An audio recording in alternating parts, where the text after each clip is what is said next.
کیا آپ جانتے ہیں کہ عراق میں پیدا ہونے والے صلاح الدین ایوبی نے ہی بیت المقدس کو فتح کیا تھا؟ صلاح الدین ایوبی نے ہی دنیا کی سب سے آدھنک سلطنت کی بنیاد رکھی تھی۔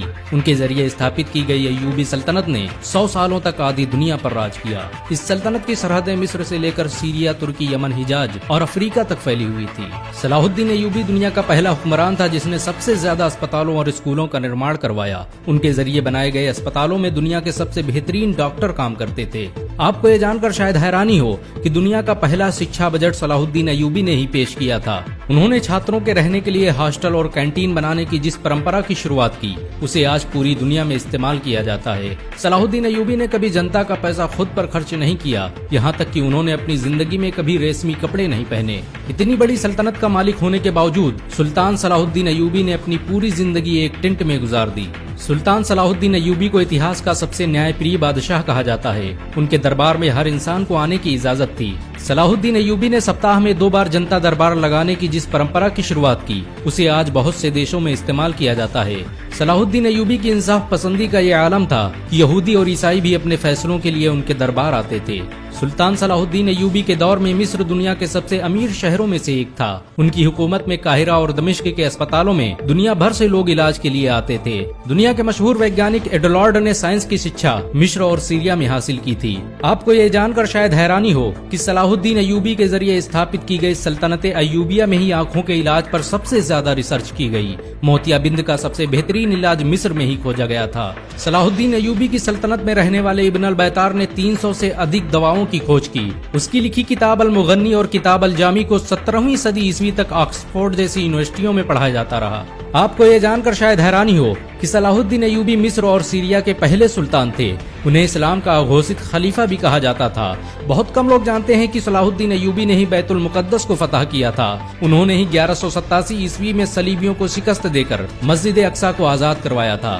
صلاح الدین ایوبی نے مسجد اقصی کو فتح کرنے کے لیے 16 جنگیں لڑی۔ وہ ہر جنگ میں ایک محراب اپنے ساتھ رکھتے تھے تاکہ جب بیت المقدس فتح ہو تو اس محراب کو اپنے ہاتھوں سے مسجد اقصی میں لگا سکیں۔ 1187 عیسوی میں جب انہوں نے بیت المقدس کو فتح کیا تو یہ محراب انہی کے ہاتھوں مسجد اقصی میں نصب کیا گیا۔ دنیا بھر کے خزانوں کے مالک اور آدھی دنیا پر حکومت کرنے والے سلطان صلاح الدین ایوبی کے پاس اتنا بھی پیسہ نہیں تھا کہ وہ زکوٰۃ ادا کر سکیں۔ وہ اپنی ساری دولت غریبوں اور مسکینوں پر خرچ کر دیتے تھے۔ یہی وجہ ہے کہ صلاح الدین ایوبی کبھی حج نہیں کر سکے، کیونکہ اسلام میں اپنے خود کے پیسوں سے ہی حج کیا جا سکتا ہے۔ صلاح الدین ایوبی نے دنیا کی سب سے خطرناک جنگیں لڑی۔ انہوں نے دنیا کی سب سے بڑی صلیبی فوج کو شکست دی۔ اس فوج کی طاقت کا اندازہ اسی بات سے لگایا جا سکتا ہے کہ اس میں دنیا بھر کے 6 لاکھ عیسائی شامل ہوئے تھے، یہاں تک کہ یہودیوں کا ایک بڑا گروہ بھی صلیبیوں کی مدد کر رہا تھا۔ صلاح الدین ایوبی شروعاتی دنوں میں نور الدین جنگی کے فوجی کمانڈر تھے، لیکن 1164 عیسوی میں جب انہوں نے مصر کو فتح کیا تو نور الدین جنگی نے انہیں مصر کا شاسک بنا دیا، اور پھر صلاح الدین ایوبی کی سلطنت کا دائرہ پھیلتا ہی چلا گیا، یہاں تک کہ سعودی عرب سے لے کر عراق، شام، سوڈان، ترکی اور افریقہ تک کا پورا علاقہ صلاح الدین ایوبی کے قبضے میں آ گیا۔ سلطان صلاح الدین ایوبی نے صلیبیوں سے لگاتار 12 سالوں تک جنگ لڑی۔ انہوں نے جنگ حطین میں اپنے 12,000 سپاہیوں کی مدد سے صلیبیوں کے 63,000 کے لشکر کو خاک میں ملا دیا۔ صلاح الدین ایوبی کی انصاف پسندی کے دشمن بھی قائل تھے۔ انہوں نے بیت المقدس کو فتح کرتے ہی عیسائیوں اور یہودیوں کے لیے معافی کا اعلان کر دیا۔ انہوں نے عیسائیوں کو نہ صرف بیت المقدس کی زیارت کی اجازت دی بلکہ ان کے لیے کھانے پینے اور رہنے تک کا انتظام کیا۔ صلاح الدین ایوبی کے اس اخلاق سے یہودی اور عیسائی اتنا پربھاوت ہوئے کہ انہوں نے اسلام قبول کر لیا۔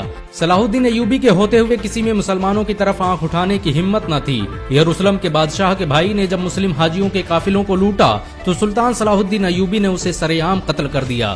صلاح الدین ایوبی کے ذریعے آزاد کروائے گئے بیت المقدس پر مسلمانوں نے 750 سال حکومت کی، لیکن 1948 میں امریکہ، برطانیہ اور فرانس نے مل کر فلسطین میں ایک یہودی دیش اسرائیل کی استھاپنا کر دی اور بیت المقدس کے آدھے حصے پر یہودیوں نے قبضہ کر لیا۔